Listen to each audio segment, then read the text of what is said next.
to the final week here at the Cavalier Family Podcast, where we will be discussing the top 5 movies of 2003. Now, if you haven't paid attention yet, or if you're a new listener, just to let you guys know what we do here on the podcast and YouTube channel, which go follow the YouTube channel because pretty sure it's a little bit more entertaining of actually looking at us rather than listening to us. Pretty sure my voice doesn't actually match my face when you watch me. So basically what we do is every month we choose a different year from either the 1950s all the way until, last year, basically. And then every week we discuss either the cartoons, TV shows, music, and of course, like this week, movies. So it's always the top 5. We always try to do as much research as possible to try and educate you all, the listeners, because if you are anybody like me, I like nostalgia. I'm sure our guest today, Kevin, if you don't know him from last week, he loves nostalgia too. I mean, come on, I'm wearing a jean vest right now, about to put on a whole bunch of rock band patches. And how 80s can you be other than that? And I'm 32. So, I mean, there you go. And we all dig it. We all dig it. It's a vibe and we're here for it, man. And just to let everybody know, this was before Eddie from Stranger Things. Okay, I've been wanting this for a long time. Thankfully, Amazon Prime hit, or Prime Day hit, and there you go. Well, so regardless, that's out of the way. As far as updates go, there are no updates as of right now. Just go ahead and follow us on all social platforms. Go ahead and click the share button on YouTube because, sharing is caring. Also, follow us on all the podcasts as well, wherever you listen to, or even shop the merchandise store with the link below because, purchasing a shirt, purchasing a sticker as well. I mean, that goes a long way. Not really as far as, monetary value, but it shows us that, you support us, that you may like us. I don't know if you love us, but you may like us or, tolerate us. And that's okay too. As long as you guys just help support, that's all we ask for. And with that in mind, we do have our special guest back. Kevin, how you doing? Hey, it feels good to be back. I'm not gonna lie. I feel like our episodes have just been back to back. It's good to be here. Took that long time off in between episodes here, so I'm pretty excited to be here. Thank you. And if and for those of you who haven't caught on yet on YouTube, as you can see, we have basically tried to record everything all at once, but kind of spread it out for you guys. Because we have our busy lives. Luckily, our wives is very, supportive with this. My wife specifically has been here since day one. I know Kevin's wife has been there since day one, basically. So, and by that, you may be asking, what do you mean by day one, Kevin? And with that, Kevin, go ahead and tell them where you guys come from as far as podcast goes. It's podcasting. So yeah, we've been doing podcasting. Not that long now. 4 or 5 months, 6 months or so, and we have garnered quite the following, and it's pretty exciting. The Mag Dump podcast, again, if you follow me from the last episode, I don't remember exactly. You find it on Buzzsprout, but we're on all major platforms: YouTube, Spotify, Apple, Pandora, all of them. But yeah, my wife, she's the real legend. She's the one that allows me to lock myself in my man cave here and do whatever I want. And my wife, she listens to every episode that we do, every single one. And I appreciate that so much about her. Like, I love that. And then she talks to me about it afterwards. What do you ask? How much more could you ask for? Yeah, exactly. It's great to have supportive wives, right? So good. And with that in mind, what we'll do is we'll take my little curly Q. I have no idea what the fuck is going on with this hair right now. Dude, keep it, dude. You got a little Clark Kent thing going on. I'm digging it. Well, we'll go ahead and jump into the top 5 grossing movies. And with that, let's go ahead and jump back in time first to 2003. Back in time. And welcome back to the year 2003. We have our list for the top grossing movies. I have my cotton candy bubble yum. So let's go ahead and get started. This list information comes from boxofficemojo.com. All the information, some of the information actually comes from IMDb as well, because want to make sure to, again, create the most accurate atmosphere as possible. Some of the honorable mentions coming from 2003 is, and I'm surprised that this didn't actually make it, it's X-Men 2, X-Men United, which was the best out of the original trilogy. Oh, yeah. Elf, Bad Boys 2, The Matrix Revolutions, which I didn't realize that Reloaded and Revolutions came out the same year. Had no idea. Too Fast, Too Furious, The Lord of the Rings, The Two Towers, Freaky Friday, the remake, of course, with Lindsay Lohan, and what's her? Help me out here. Oh, you're talking about with the It's Freaky Friday? Yes, Lindsay Lohan and Halloween. yes. Oh no! What the hell was I going to say? Sigourney Weaver. It's not Sigourney Weaver. Well,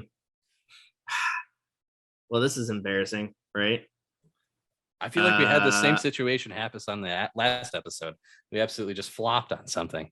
Yes, it was the album for Good Charlotte. So Jamie Lee Curtis. Yeah, I don't know how we could have forgotten that. Come on. So Lindsay Lohan, exactly. Lindsay Lohan and Jamie Lee Curtis. Then the last movie that honorable mention is Harry Potter and the Chamber of Secrets. So number one, I'm not a big fan of. I feel like they did better throughout the years, but number one is Finding Nemo. It got an 8.6 out of 10 on IMDb. It grossed $339 million. It was done by Pixar. It was directed by Andrew Stanton, who's also the writer for WALL-E, Finding Dory, and Toy Story 2, which Toy Story 2, I mean, let's face it, is a lot better than Finding Nemo. And Lee Unkrich, the writers of the story, was Andrew Stanton, screenplay by both Bob Peterson. He actually voiced Doug in Up, Mr. Ray in, of course, Finding Nemo, Roz in Monster Inc. and Monsters University, and David Reynolds. He is the writer of some of your favorites, such as Emperor's New Groove, Atlantis, The Lost Empire, which is a very underrated movie, and the 98 cartoon Mulan. It's basically, this movie is about after his son is captured in the Great Barrier Reef and taken to Sydney, a timid clownfish sets out on a journey to bring him home. It starred Albert Brooks as Marlin.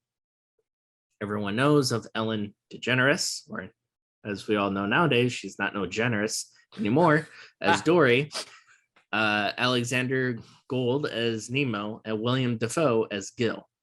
Andrew Stanton pitched his idea and story to Pixar, then head of John Lasseter. Another one who is no longer at the head of Pixar during the Me Too movement. As it is now, Jim Morris. He pitched it in an hour-long session using elaborate visual aids and character voices. At the end of it, an exhausted Stanton asked Lasseter what he thought, which he replied with, and I actually like his response, "You had me at fish." Pixar developed a very realistic look of the surface water, but had to make it look more fake so people wouldn't think it was real footage of the ocean surface. That's the fun facts, which is kind of interesting because if you think of the computer technology back then, I couldn't imagine them actually building the ocean to make it look realistic. Yeah. That was back in 2003. It's a long time. So 20 years. Oh my goodness. Yeah. About 20 years. Where's the time go? I don't understand. When was the last time you saw it? So full disclosure, like 2 weeks ago. So you're gonna find this very unpopular. I like Finding Nemo more than Toy Story 2. Really? I do. I actually think that Toy Story 2 is one of the weaker ones in my opinion. Really? I do. I didn't like the story that much. Okay, so I'll let you go first. Describe to why you prefer Finding Nemo over Toy Story 2, and I'll give you why I feel Toy Story 2 is better than Finding Nemo. Sure. Toy Story 2, I just did not like the story that much when it came to the see, this is how much I didn't like the movies. I didn't with the what was it, the gold miner, what was his name? Stinky Pete, the prospector, that was his name, right? Yeah, I didn't like the story with them. I didn't like the story with the horse. I didn't like the story with the girl. I like the original, hey, let's stick with this toy box and let's continue going on to here. I felt we went into too much backstory into this fictional character that I didn't like that much. And I don't know. And come on, Finding Nemo, what a sweet story about a fish that's lost his way. Okay. And then all the sea creatures have, most of them, not all of them, have come along to help this little guy find his home. And you had such wonderful characters as Crush. What was it? That octopus, the squid or whatever. I can't remember. From the second one? That was from the second. Oh, that was from the second one. Never mind. There were so many wonderful characters, and I'm a huge fan of the ride at Disney World. Even though it's a really terrible ride, really, that just kind of moves you through. But I think it's cool, especially in the Crush Zone when he's flopping around. I don't know. I think it's a wonderful movie. Toy Story, first of all, has a very the first movie, fantastic. The fourth movie was so disappointing to me, yes, personally, that like it has ruined the Toy Story franchise for me. But that's just my opinion. It kind of has, and it has to do with the Woody leaving his boy. Like that was depressing. I'm like, this is supposed to be happy. I didn't like it. My wife, she could sit there and talk all day about how that makes her mad. So yeah. So the reason why I prefer Toy Story 2 over Finding Nemo is I get the, like, let's face it, the whole single dad losing all of his kids and his wife, that is heartbreaking. Absolutely 100%. I don't know. There is just something about it that I don't know if it was the characters, possibly. Crush, thought he was great, thought he was funny. But Toy Story 2, I guess it's just more of story and character development is what I enjoyed about it, because you have Toy Story 1 that's based about and around Buzz. And Woody has always been Andy's number one toy. Well, now there's some jealousy because Woody is now trying to deal with being and sharing his number one spot with Buzz. So that's where that partnership comes into play. So Buzz is coming from a toy that's an action figure, something different than Woody is. But then in the second one, you learn Woody's lineage, something that you didn't know, something that he actually didn't know, and the fact that he was a famous TV show that spawned so many other breakfast cereals, that spawned so many other branches off of toys, and you learn a little bit more about the character itself. And it's also a little different as far as storyline and different dynamic, because you have the first one where Buzz and Woody trying to be friends, trying to get back to Andy, where this one, Woody is placed in a different environment to the point where this is the first time he's without Andy, but it's really where he gets to know who he is, where he comes from, his personal development, and actually have that second thought of, does Andy actually need me? Can I actually adventure on my own and figure out what I love to do? And that's the whole point of Buzz and the toys coming to save him. Like, no, look, like, you belong with Andy. Andy still loves you. Like, Andy's going to miss you. And it kind of takes the toys a little bit to kind of show him of, though this is who you were, this is who you are now. And this is why everybody loves you. And on top of that, you do get multiple characters that Andy falls in love with as well. The only downside, and I know it's probably just me, but the voice of Jessie just irritates me sometimes. Oh yeah, I agree. She does irritate me sometimes whenever she says yeehaw. It annoys me. It just is very scratchy voice. But I just feel like there's a little bit more character driven, more character tightness as far as development goes within that story. And that's why I prefer it. And I can agree with you. I understand exactly where you're coming from, but I think this is where the downfall of the series came from, was from 2. You really brought it to light for me even further to not like this movie is to be like, this is where Woody decided, like, in the 4th movie, this is his progression to the 4th movie, being like, see ya, Andy. Bye, boss. I don't need you anymore. We're done. It was Bonnie though, and then the 4th movie, Bonnie. See that? Okay. I didn't like the 4th one either. I mean, the animation was phenomenal. Oh, of course. Yeah. But I didn't like it because it's exactly what you said. It was dismissive of who the characters and who everybody is. Like, I get the whole thing with Bo Peep, But who's to say Bo Peep wouldn't have been loved by Bonnie? Sure. She could have been easily been loved by Bonnie, and that could have just brought Bo Peep back to the gang. Why did Bo Peep and Woody have to go away? Like, I get the whole thing of, and that's the other thing with Bonnie, is the fact that if you look back at the shorts, Bonnie is playing with Woody a lot. And in this movie, what, she just decides that she doesn't want Woody anymore? Come on. You know what? If they would have went in that direction, we would have been having a completely different discussion here. If they did. But I'll die on that hill. I'll die on it. And I am a huge Pixar Disney guy.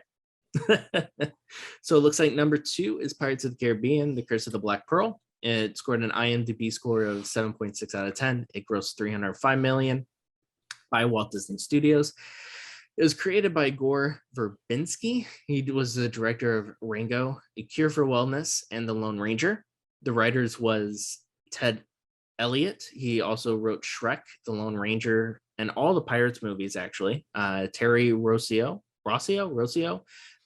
He wrote the 92 cartoon of Aladdin, Shrek, and the movie with Denzel Washington, Deja Vu, and Stuart Betty.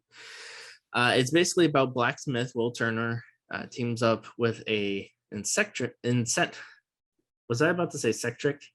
You might have been. It's all right. Eccentric pirate Captain Jack Sparrow to save his love, the governor's daughter, from Jack's former pirate allies who are now undead.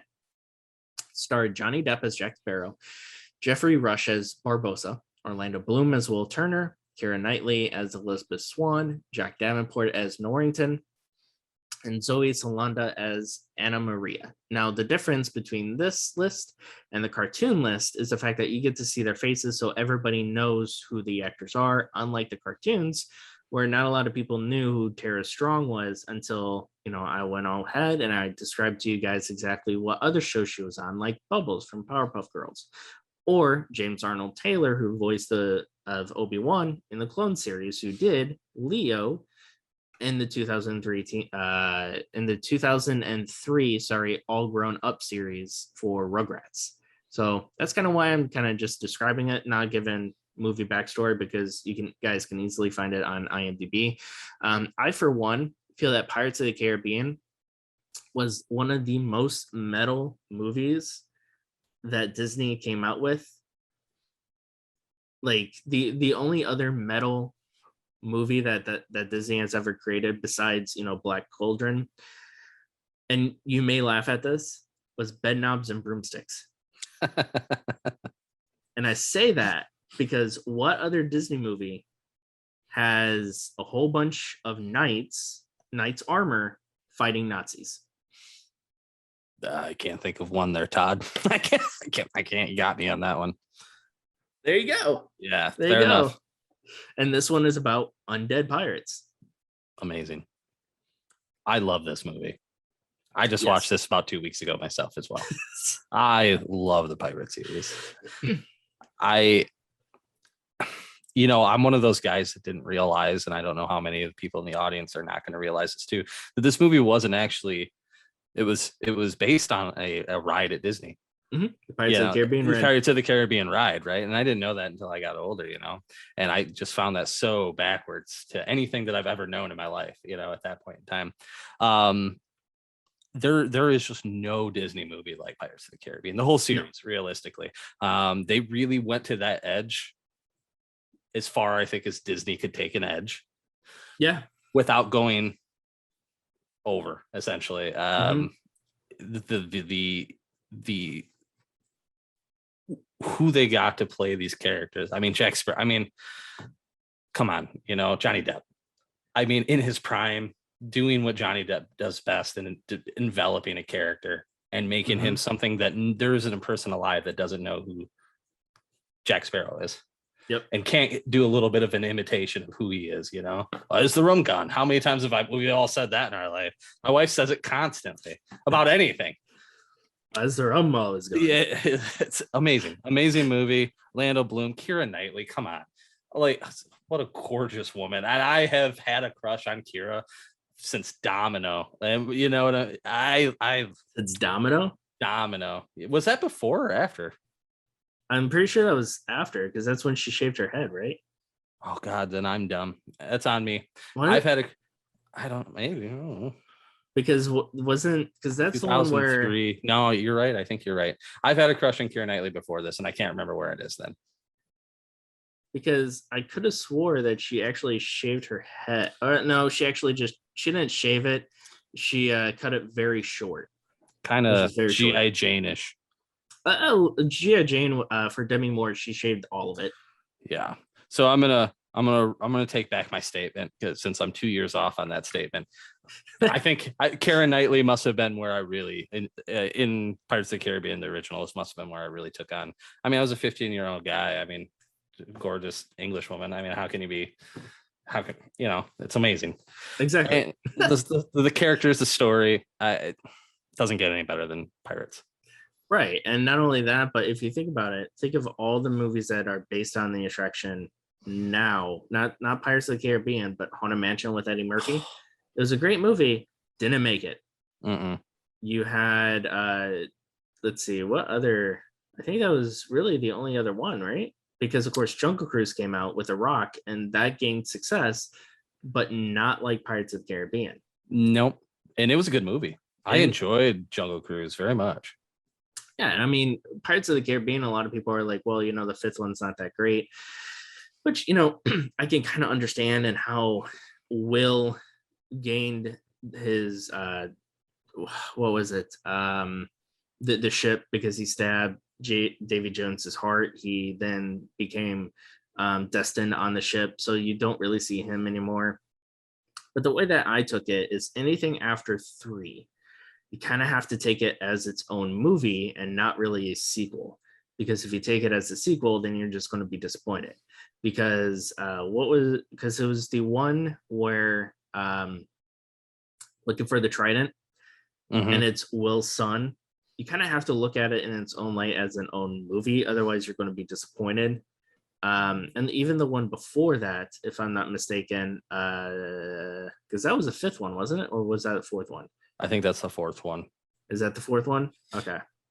They get a little convoluted.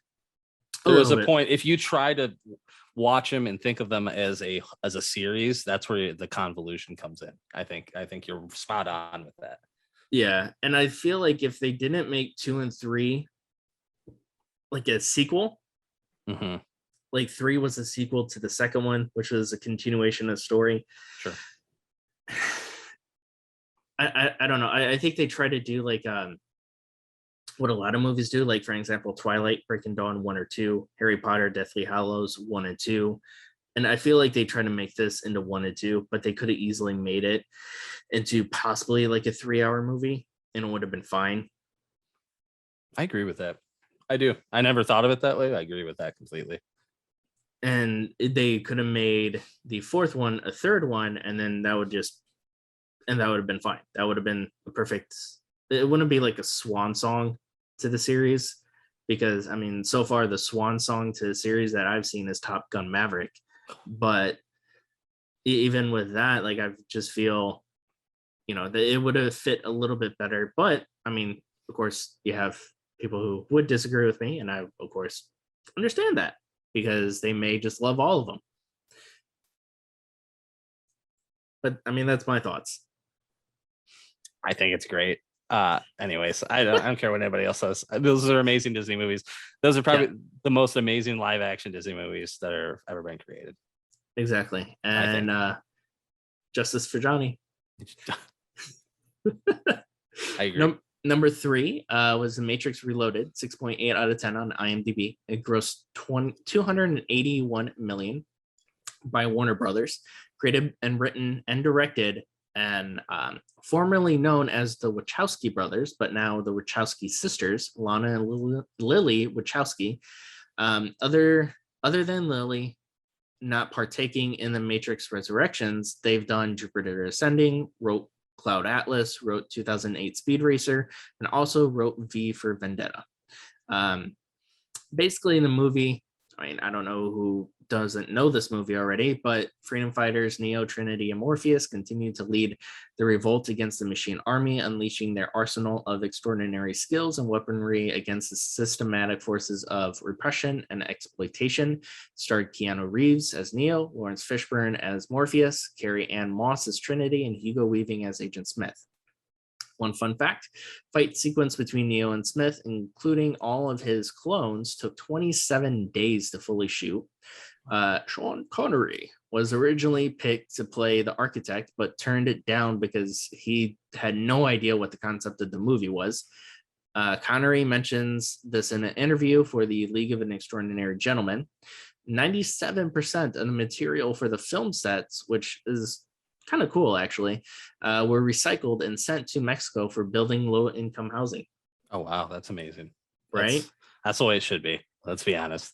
I mean, it really should. Mhm. I've been to Mexico multiple times. I've been to not Fiji, but there's another paradise one that's down there, that Belize. I've been to Belize twice, and it's different. It's very different atmosphere. I've seen multiple locations while taking tour buses to the locations where people are in huts, or they have a metal sheet rod up against a tree and that's their home. So a lot of the people like that's why I say, like, when it comes to like when a lot of individuals, and everybody has their own opinion, everyone's entitled to their own opinion, where like for an example, a family member of mine mentioned about how, America is bad. But I believe that America is probably the best country in the world. In some circumstances, we do have our faults, yes, but for every country, everyone has their own. But when you go to Mexico or Belize, or see what's happening over in other countries, like communist countries, that's kind of like why I believe that's the best country. But just to see this, the 97% of material being made for income housing, I feel that does need to happen a lot more because of those situations of what I've personally seen. But that's just me. That didn't mean to go or wanting to go on a tangent. It just kind of went that direction. I mean, I think that just that should be the representative of who we are as a nation, to try and help others like that. So I agree 100%. So yeah. I'm going to be in the minority here, and I'm going to get some hate from you on this one. I have never seen The Matrix Reloaded. I have. Okay. But you've seen the first one. I fell asleep during the first one. 3 times. 3 times. I found it so boring. Okay. Why? So it's been a few years since I tried again. I don't know. Maybe I was highly medicated at the time, all 3 times for some reason. I don't know. I just couldn't get past it. Like the concept, I know the concept of the movie, the blue pill, the red pill, the alternate, blah, blah, blah, blah, Morpheus and Neo and all that kind of stuff. I do plan on watching all of these, what I assume and been told, very amazing films. I really do. I just have never gotten past it. And I'm a huge Keanu Reeves fan. I don't know. For some reason, that is one of the movies, the franchises that has just kind of slipped away from me. So I enjoyed the first one. I could see where you're coming from because it does kind of take a slow pacing. It's very much like a slow burn, basically. The second one was very much more action packed. And the third one, it was the lesser of the two. But the fourth one, I would honestly just skip altogether. The fourth one is just worthless. Basically, in a way, they made Lily Wachowski just make it just to make it for a cash grab, basically. Because you know how when sometimes movies make awareness of themselves, right? They are aware. This movie does it, but also does it on steroids. Like, it cracks it up to the point where it talks in reference to the other 3 movies and saying that was a video game. But it also says about, because that's the whole premise, is they're trying to make a video game for the Matrix 4. And that's the whole thing, is like, well, we need to make a video game for the Matrix 4. Well, why can't we just continue from the third movie. No, it has to be something new, blah, blah, blah. So there's sequences in that where it just makes it more aware than what it needs to be. That sounds terrible. That sounds bad. I've heard great things about number 2, by the way. I've heard that's like that's the premise of the movie really shines in Reloaded. I haven't seen it. I will watch it soon, guys. I promise. Okay. I am so sorry. Oh, you're good. You're good. Like 1, 2, 3, great. 4, have it on the background. Pay attention every once in a while. But other than that, it's just so then that way you could say that you've watched it. Just Fair for enough. the title, and that's it. Yeah. Fair enough. It was just disappointing. That's too bad. But the one thing that wasn't disappointing though is number 4, and that is the Lord of the Rings: The Return of the King. 6.9 out of 10. IMDb. It grossed 249 million. It's done by New Line Cinema. It was directed by Peter Jackson, who did all the Lord of the Rings, Hobbit movies, King Kong, and a very underrated horror movie that I absolutely love, The Frighteners, which starred Michael J. Fox. The writers was J.R. Tolkien. Of course, he did a novel. Fran Walsh, which she wrote all the Hobbits, Lord of the Rings, Mortal Instruments, and The Frighteners, actually. And Philippa Boyens, who wrote Hobbit, Lord of the Rings, King Kong. She did the screenplay as well. The movie, it starred Elijah Wood as Frodo, Viggo Morrison as Aragorn, Ian McKellen as Gandalf, Orlando Bloom as Legolas, Sean Astin, right, as Sam, Sean Bean as Boromir, which, I mean, whatever he plays, he always dies, so he dies in this one, obviously. Kate Blanchett as Galadriel. I could never say her name even when I heard it being pronounced. So Billy Boyd as Pippin, Andy Serkis as Gollum, Hugo Weaving as Elrond, Liv Tyler as Arwen, and Dominic Monaghan as Mary. Basically to get the extras. So everybody knows the premise of Lord of the Rings. I want to say Saruman was the evil wizard, right? Mm-hmm. And then Sauron was the guy who created the rings. Basically, the one ring to rule them all is what he owned, and that was the whole premise. Is you have these hobbits.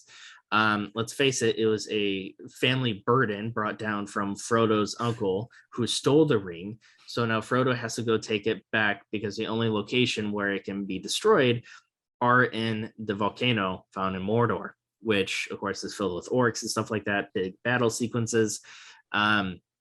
Everybody knows the story of Lord of the Rings, basically. Fun fact is, to get enough extras for the Battle of the Black Gate, a few hundred members of the New Zealand army were brought in. They apparently were so enthusiastic during the battle scenes that they kept breaking the wooden swords and spears they were given.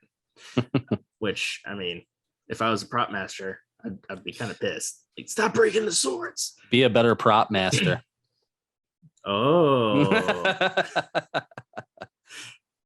Peter Jackson's experience with Harvey and Bob Weinstein. I don't know what's up with this list here. During developing the film was so unpleasant that their shared credit at the end of the film appears over a pencil sketch of a man fighting off 2 oversized trolls. It's kind of funny because, I mean, if you've seen photos of Harvey, you'd kind of, understand that a little bit more. He looks like a troll. Come on now. Yeah, the dude is another guy who needs to be locked up or just,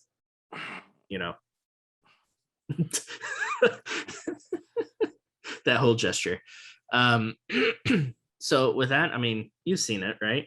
Oh, okay. So you're going to find this funny as well. I haven't seen them until just within the last year. And once I started, I couldn't stop. The wife and I watched all 3 and then all the Hobbits movies. And we've seen them. We've watched them twice since then. Have you watched the regular ones or extended? the extended? We watched the originals and then we watched the extended afterwards. So much better. Oh yeah, like the just the pace of how things were, it was really good. I really enjoyed it. And let's be fair. Okay, Bilbo didn't steal that ring. He found that ring. You don't say he just stole it. He found it. But he was panhandling. Oh, well, yeah, okay. Whatever. Like see that there's a difference between Lord of the Rings where he is like, oh, a ring. He hears a creepy voice of probably Kevin Spacey, and then he leaves. Versus The Hobbit, where he is like, oh, a ring. Oh, look, it's Kevin Spacey. I'm gonna steal this from you. Fair enough. Because he plays a game with him, like, what's in my pocket? And he has to guess, like, what's in his pocket. That's true. I'll give you that. Fair enough. Either way, these movies are fantastic. I love these things. And I was a little worried about watching 3 movies that were 2001, 2, and 3. They came out consecutive years, I believe, didn't they? Okay. And I was a little worried. Well, the whole filming process, they filmed everything all at once. Right. Yeah. And they just released it consecutive years. Around I was Christmas a little time. worried. Yeah. I remember when they came out. I just, for some reason, just like The Matrix, they just kind of fell away from me. But we sat there. We ended up watching Game of Thrones, and my wife and I were super into that. So we're like, honey, do you want? Let's give it a try. And we watched them a movie a day for 6 days, and we loved every moment of it. And we've done it again twice since then. I mean, what Peter Jackson was able to do at that time period with those movies, with that so many background actors and everybody in makeup, is extraordinary. I mean, just unbelievable. Like, I don't know, the story was great. Let's see, the Return of the King was the last one, so they're tossing the ring in the volcano at that point in time. Yeah. And three movies. Yeah, 3 movies about people walking to a volcano. Here's the first movie. Here's the second movie. And here's the third movie. Even the fucking trees walked in those films. And if you don't know that quote, go watch Clerks 2. There you go. Yeah, and if you don't like Kevin Smith, we got something to talk about later. So the great movies, I loved them. My wife loved them, and I think they're great if you're into that sort of mythical realm of getting lost in an adventure. I plan on reading the books next, so I'm excited for that. I don't know what to expect. I assume it's just like reading the Harry Potter books compared to the movies, which I love the books. I love the movies, but the books, come on, hopefully I'm getting that same adventure when I jump into the books as well. Yeah, and I prefer, well, when I went to go see it in the theaters, obviously we're little. When the first one came out and it ended, I remember my mom sitting in the chair and I was like, that's it? Like, I could sit no here closure. Like I could sit here for another 2 to 3 hours just to finish it because she loved it that much. And I have to say, I didn't actually watch the extended one because I've been years of just watching the regular ones. I didn't watch the extended ones until maybe last year, possibly. And when I watched those, I was like, oh, there's no going back. It's a different movie. It really is. Yes. All of them. It's amazing. And I think I like the Hobbit movies better. I think I did. I just love the story of those little guys with the big feet running around. It's just amazing to me, I loved it. I feel like one of the reasons for this is the battle sequence at the castle for the second one, the 2 towers. Man, Gimli and what's his face? Legolas. Their banter back and forth. I mean, you just fell in love with that back and forth. Do they hate each other? Do they love each other? That is so beautiful to watch the growth between them through all the movies. It's great. What's happening out there? Well, would you like me to tell you or get your bucks? Yeah. Amazing. Great movies. They had that slight humor that really took the edge off of it a little bit, which I think that's just what made great films, great adventure. counting on how many orcs they killed. 32, Oh, 33, yes, he's sitting there. 54, 56. Oh yeah, that's just good stuff. Or when The story is good. Or when the elephant falls down, he's like, that still only counts as one. One. Even though it crushed like 80 orcs. Yeah. Yeah, that's good stuff. Good job, Peter Jackson. So let's see. It looks like the last one, number 4, is actually Bruce Almighty. Scored. Can I stop you there for a second? Yeah. I'm so sorry. I like Bruce Almighty, but I don't know how that got a 7.4 and Lord of the Rings got a 6.9. Can we talk about that as a discrepancy for a moment? Yeah. Jim Carrey in his prime, is that what it is? Probably. Yeah, that's all right. I'm sorry. Plus, I mean, Lord of the Rings is more of like you either are into the mystical elves and orcs and you're not. Like you're either a D&D player or you're not, or you're a Diablo player or you're not. I'm all of these. Exactly. I'm all of these. I've even been playing that Diablo Immortal on my phone. I got a problem. So the last one is Bruce Almighty with a 7.4 out of 10 IMDb. It earned 242 million for Universal Pictures. Director was Tom Sediak. Don't Call Back. He directed Evan Almighty. Great movie, Patch Adams is what I was referencing. Another great movie, Liar Liar. Nutty Professor. And another great iconic movie, Ace Ventura Pet Detective. The writers of the story was Steve Coren and Mark O'Keefe. Mark O'Keefe was actually the writer for Click, Spies in Disguise, and Evan Almighty.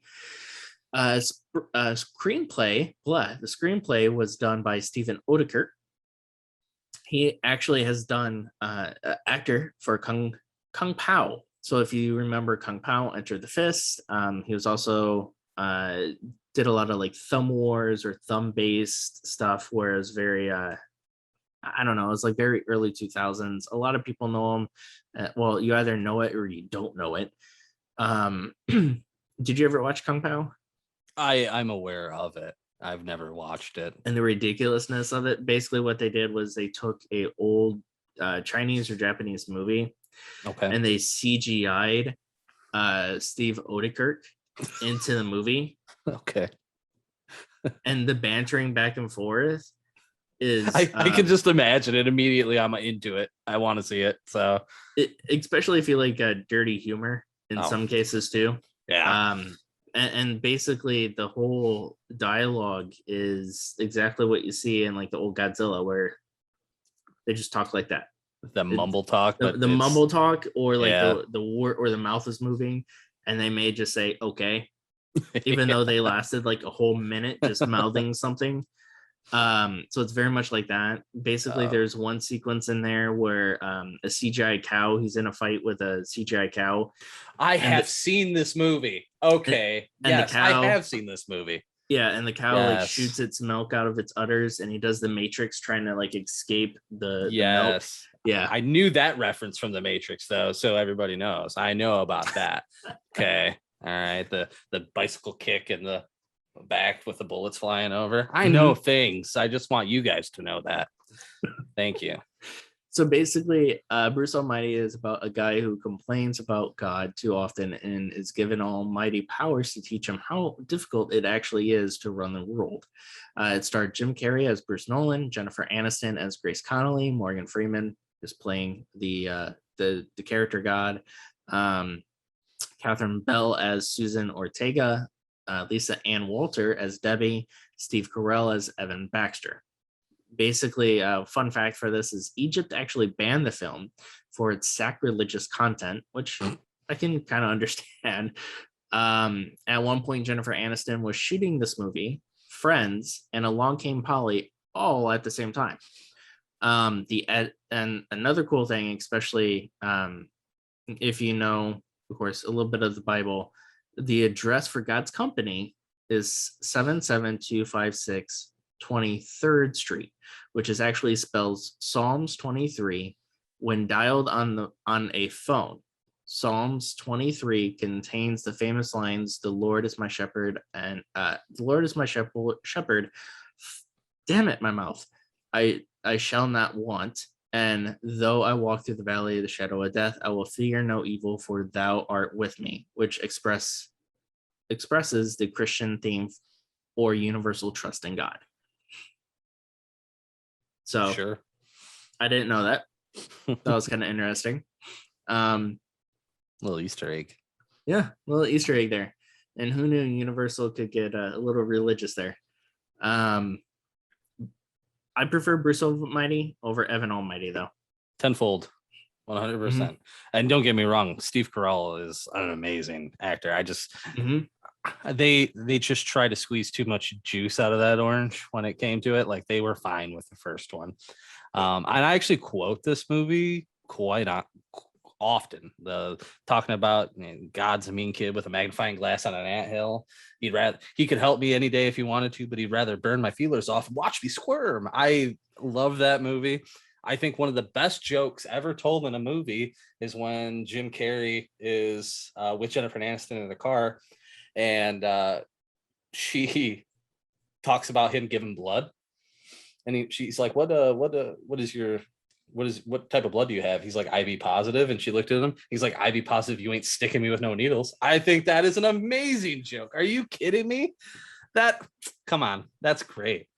It's a funny movie. I mean, it really is. It really is a funny movie. I mean, Jim Carrey, you're talking about Jim Carrey in his prime, right in the middle of it at that point in time. You're getting these funny movies of him, and I don't know, Jennifer Aniston, she's always nice to look at too, Yeah. So even the older she gets, the better looking she is. So I don't know what's going on there. Yeah, I would say Bruce Almighty is it's not really a guilty pleasure, because Click with Adam Sandler is just as entertaining for me as this movie, and just as funny as it is as this movie. Plus with Bruce Almighty, like the story is very well done too, just because of the fact that it showcases like the hard work. It showcases like especially with that moon. Oh yeah. Like it shows consequences like very well. Like why are you? He pulls in the moon and a whole bunch of flooding happens, or he says yes to everyone's prayers, and then the lottery goes from 14 million to everybody getting like 25 cents. Yeah. So, it was smart comedy in this movie. Yes, thank you. And I appreciate. I love a slapstick. Don't get me wrong. I love an Ace Ventura. That's a guilty pleasure of mine. Both movies, love them. They have a special place in my heart, 100%. I love smart comedy, and it was those things in the movie that you just referenced right there. About the tides coming in and the floods, but you didn't catch those unless you were listening to the TV in the background. Because it was on the news, like, oh my God, that is smart comedy. And that is what makes this movie a treasure. It really does, in my opinion. Yeah. And I would say it's probably one of his top, let's see, Ace Ventura. Yes, absolutely. Bruce Almighty. Yes, absolutely. There's so many though. If you don't say one of these movies, I'm going to be really upset with you, Todd. Well, like a lot of them are actual classics when you think about it, because The Mask, The Cable Guy, Liar Liar, like that's the one. There you go. Liar Liar. Come on. That movie. All those are Jim Carrey classics. Yes.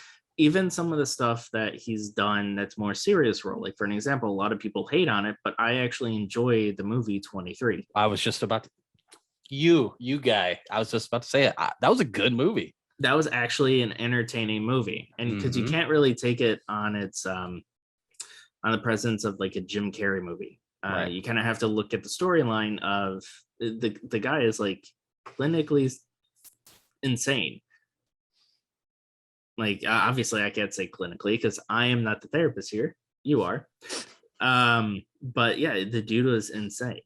And every number that he was kind of, no, not saying that it's a bad thing to be a conspiracy theorist, because a lot of conspiracies from conspiracy theorists end up being true. Sure. But with that just kind of shows the dark side of a conspiracy, because everything added up to 23. No matter what he did, he found a way for it to add up to 23, even though it had no meaning to add up to 23. He just found a way for it. And at the end of the movie, you find out that he was the actual one who killed his family. And no, that's not a spoiler alert. This movie's been around for forever. A long time. A long time. Yeah. So it's just, and that twist too is something that I personally wasn't really expecting. In a way, I think it just kind of hit left field. I haven't watched the movie in a while, so there may have been hints to it that I don't remember. But regardless, I mean, it was one of my favorite Jim Carrey movies. And I think that's what we do with actors as a consumer, right? We've seen Jim Carrey in so many slapsticks, so many just out there loud, doing his impressions, so on and so forth, that we tag him and put him in a certain genre of movie, and we can't see him outside of that genre of movie. So when a movie does come out that is a good movie, a lot of people don't even give it the time of day because, well, that's not Jim Carrey, blah, blah, blah, blah. No, that is Jim Carrey. That's just Jim Carrey playing a different role. And he did it well. He did it very well. Yeah, wholeheartedly. Like, I haven't seen Eternal Sunshine of the Spotless Mind. So good. So see, like, I haven't seen that, but from my understanding is it's a very much a classic and one to actually watch if you're a Jim Carrey fan. So that is definitely one thing that I'll have to watch eventually. I Love You, Philip Morris. I couldn't get behind that one. Ewan McGregor, was it just too little? it was a little too much. I love that movie. It was actually a beautiful love story, believe it or not. It really was. It really was, because no matter what Jim could do, no matter how bad he was as a person and such a con artist, he really loved Ewan McGregor's character in that movie and always came back to him no matter what. See, the reason why I couldn't get behind it, it's not because of the storyline was intriguing. It really was intriguing. It wasn't the fact that it had to deal with, two men as a couple. What actually ruined it for me was the Red Band trailer, and it showed Jim Carrey and Ewan McGregor in the cell, and he's yelling out, "I love you, Jim Morris." Do you remember that scene? No, I don't. I'm trying to. Okay, let me put it in like this way. Jim Morris?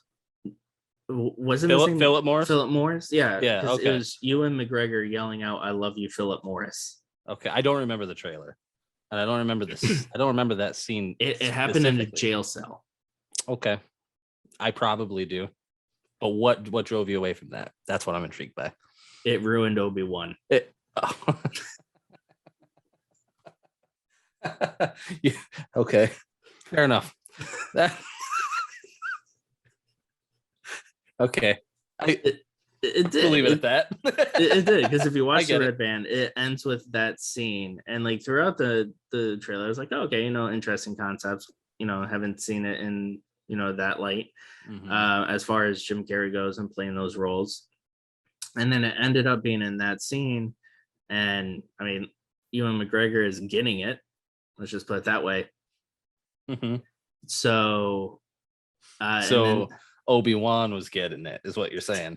Basically, yeah. Okay. Yeah. So it kind of ruined Obi-Wan for me for a little bit. So that's why I think we could see Obi-Wan as a homosexual, though. But he wasn't, though. I know. But I could see it. I could see it. So that's kind of what kind of drew me off, is because do I really want to tamper with Obi-Wan? Like, he did great as Black Mask. Because he still played that type of character, but he was more of like a psychological, like basically like a psycho, like a drug dealer, like a type character. So in a way, he was still like a badass in a way. Fair enough. I understand. He did play a very, I get it. I get it. He was just like, oh, this is tough to watch. Just seeing him as you knew him and him as he is in this movie. I get that. I get it. I get it. Fair enough. Fair enough, Todd. I understand. So But yeah, like Bruce Almighty though was a fun movie. It was very enjoyable. And of course that's where we get the Steve Carell about. Yeah, that was a great. Yeah, that was good. I love and that. it's a meme. It's still a meme till this day. Mm-hmm. It lives on. It does live on. Mm-hmm. And what else lives on is this show next month. Go ahead and tune in next month, as of course we have a new year. Haven't disclosed what year it is yet, but of course, as always, like the video down below, subscribe to YouTube, as well as share the video because sharing is caring. Leave a comment below. Is there a movie from 2003 that you guys enjoyed? If not, I mean, you can throw that one in too. And again, just like last week's video, if there is a song that you guys want either Ro or you want Kevin to try and guess what it is, we'll also throw that in there as well for you guys. Keep it a little entertaining. But before we go, Kevin, go ahead and let everybody know where they can find you.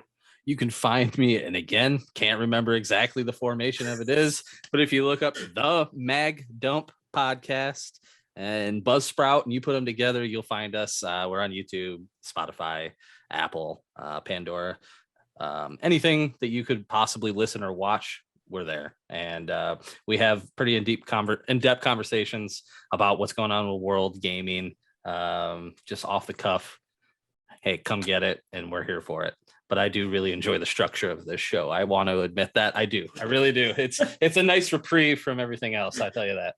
Appreciate you having me on, as always. Well, Kevin, do look forward to having you on the show again, my friend. And with that in mind, you guys have a great and enjoyable night.